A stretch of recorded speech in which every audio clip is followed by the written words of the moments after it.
Good evening, friends. Today I would like to speak about a very delicate topic in the sense that why do we have the Guru Shishya Parampara, or from the teacher to the taught? We have always had this tradition of an oral communication or a transfer of knowledge from the teacher to the taught since ancient times in India, and even now we have the classroom sessions. But of late, this has become very digital, and in fact, in some places, it has become self learning. But in self learning, what happens is what we read and how we understand it depends upon our knowledge that is already there based on our past experiences, which is there in our memory, and we understand or interpret what we are reading in the context of that.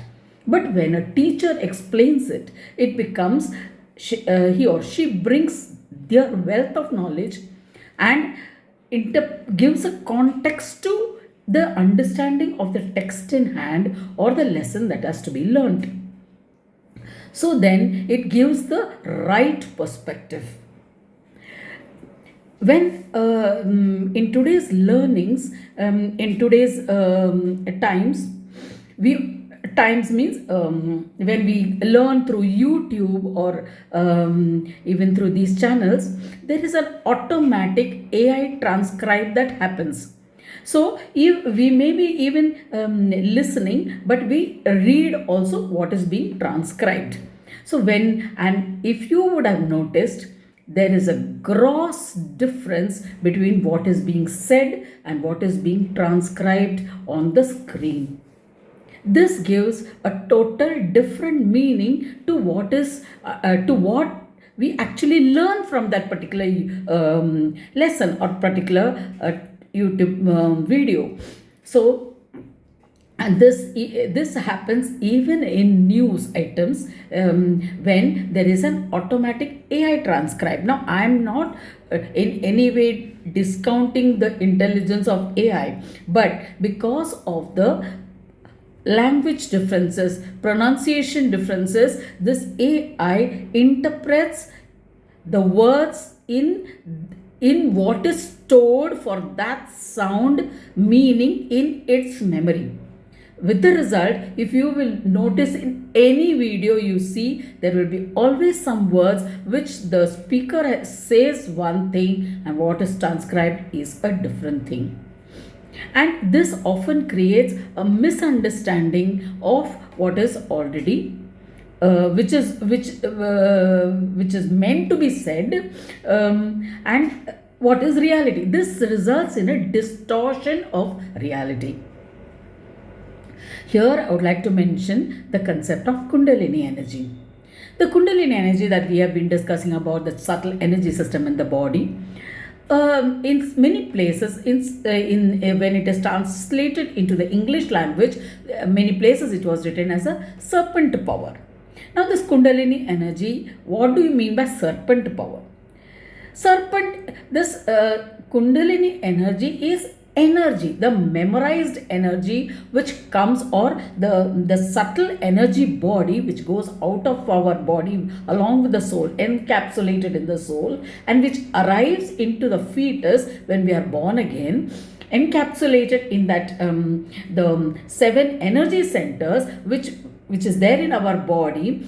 They give a covering, a coating around the soul, and that is what leaves the body. And again, when the soul takes rebirth, it comes with that energy coating or that covering. That is why we don't start on a clean slate. We always start off with that particular knowledge background. Now, when the soul enters the body, the energy gets split up into 3: Ida Nadi, Pingla Nadi, and Sushumna Nadi, into 3 parts. The Ida Nadi settles down on the left side, Pingla Nadi settles down on the right side, and the residual energy goes through the center of that prism, which is at the fontanel bone area, goes through the Sushumna Nadi, which is a small tube where there is a thin hole in between. The Kundalini energy goes through that and comes at the end of the tailbone and settles down in the triangular bone, the sacrum bone. While it is settling down, if you would have noticed, if you pour a liquid, say oil, or even if you pour ghee or honey, a thick liquid. Now, if it falls into that, when it comes and settles down on the bottom, it will make us one circle, and then the next portion gets settled on top of that. So it's like a spiral. It is settling down. So also this Kundalini energy, it comes and settles down like that, in like a kundal. Kundal means coil. So it will have one layer, and then above that another layer, above another layer, and it, because the length is about 3.5 inch, 3.5 circles, it gets, that's the, if you would have noticed, any equation in this universe is of that 3.14 something. So that is the ratio. It's a universal ratio, mathematical ratio, in which it settles down, and it settles down in such a way the upper portion covers the whole to the Sushumna Nadi.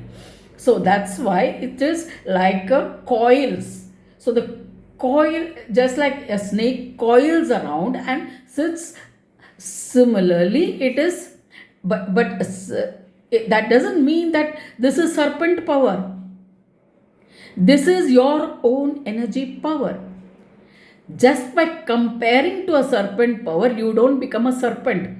Or it's not that you are having a serpent-like venomous attitude or something like that. That means everyone would be venomous, right? Because this Kundalini energy is everywhere. Kundal means coil. So coil, that is why it is called Kundalini energy. And that's what is getting activated. So it is your own energy body, which is of your different plexus, which supply energy to the various parts of the body, that is settled down and activated. There is no snake involved here. Let us be very, very clear about that. And another misinterpretation of this word Saraswati as snake power or something like that is because of, again, this AI translation. The AI, as I told you, when you watch any YouTube, you will find that there is a different, the transcribe gives a different wordings appear, even though the person may be saying something else. You observe very carefully, there will be at least 2-3 words of every video that will be like that, where what is said is one thing and what is presented as a transcribe is different, mainly because what is the data which is fed according to the sound interpretation in the AI system is different, means one thing. And so if we say a certain thing, and if our voice is not according to that uniformity in which the AI interprets, so then it will give a different interpretation and a transcription on the screen. So, and if you are not listening carefully, and if you are only reading the transcript, you will understand it totally differently. How did I discover this was, and how I'm relating to when I'm seeing these misunderstanding of the name Saraswati at the international scale or whatever that is, of which I had no knowledge, was when the other day I was just listening to one bhajan, which was, I had learned that bhajan when I was 25 years old. That is about 40 years ago, when we were in the bhajan group. So that goes like this. Jaya Devi Sharade Vidya Visharade Vidya Buddhi Prade Varade Varade Jaya Devi Sharade. Now, when I was listening to that this particular portion on the screen, what was coming was Jayade Visharade, Vidya Visharade, Vidya Buddhi Prade, Varade Varade, Jayade Visharade. Now it is Jayadevi Sharade, victory to the goddess Sharada, whereas it is the transcribe is showing as Jaya De Visharade, which means Jaya De, victory, give me victory, O serpent power. Visharade means serpent power. So there is because of the transcription by AI which is coming on the screen, it is giving a misinterpretation not only of Sanskrit language, even of English language itself. The words that are appearing are totally in different meaning. I have some videos which of course I wouldn't want to you can go and see so many videos. Every video you will have this kind of a mistake. And so the word Sharada is a name for Saraswati, another name where actually the Sharada temple was installed by Adi Shankaracharya. And so this word Visharade as a poisonous snake has been attributed to Saraswati, and that is how this whole misunderstanding has happened. And it is really very sad. And this was by chance that I remembered this bhajan. I went to see and I found this. I said, what is this? And then when I looked at the meaning in the dictionary, I found that Visharade means poisonous snake. And similarly, in another further down, it is also Simhasarupini Sringeri Vasini Prashanta Varate Manohari Vadane. Whereas it is written in the what is quoted is Simhasarupini Sringeri Vasini Prashanta Vadane Manohari Varade Jayadevi Sharade. How the meaning changes. Sringeri Vasini. Okay, Simhasarupini, the one who is seated on a lion, on a throne of a lion. Sringeri Vasini, the one who resides in Sringeri. And Prashanta Vadane. Prashanta Vadane, calm countenance. Manohari Varade means give me. Manohari means enchantment. Give the blessing of enchantment. Whereas the correct wording should be Prashanta Varade Manohari Vadane.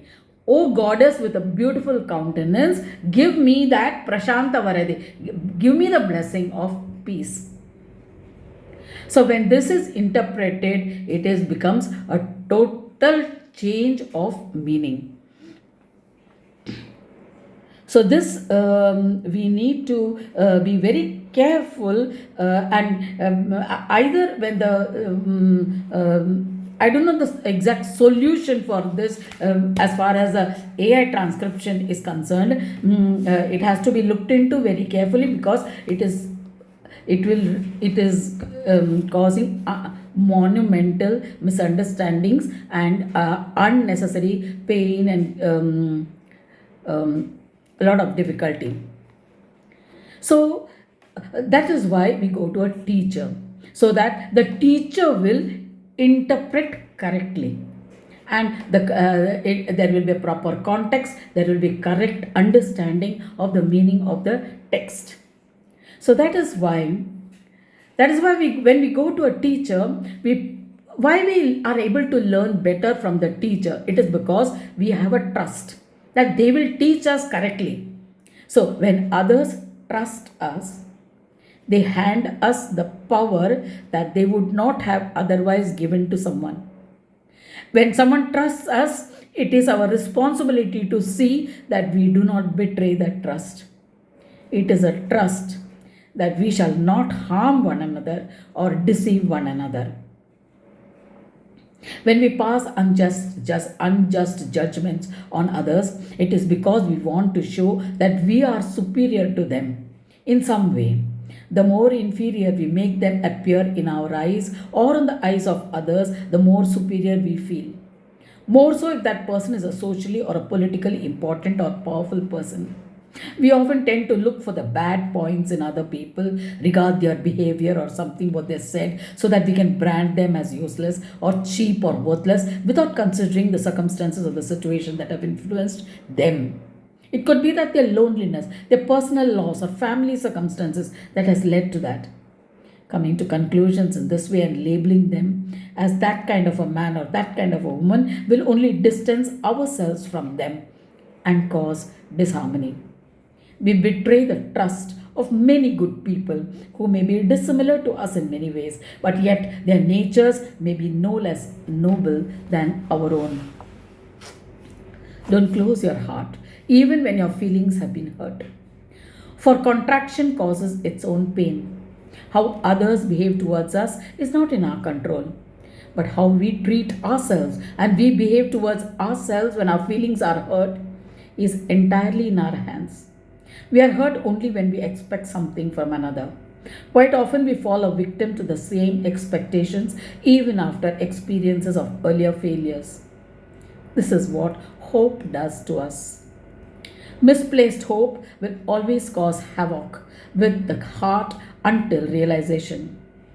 Silent observation and acceptance of our repeated careless responses and misplaced expectations will one day shake our benumbed brain out of its complacency and make us sit up and have a hard look at how we have been reacting. And suddenly, all things will click in place. Divinity works through us in strange ways, but our acceptance will make the path a lot easier and lighter. Thank you. See you later.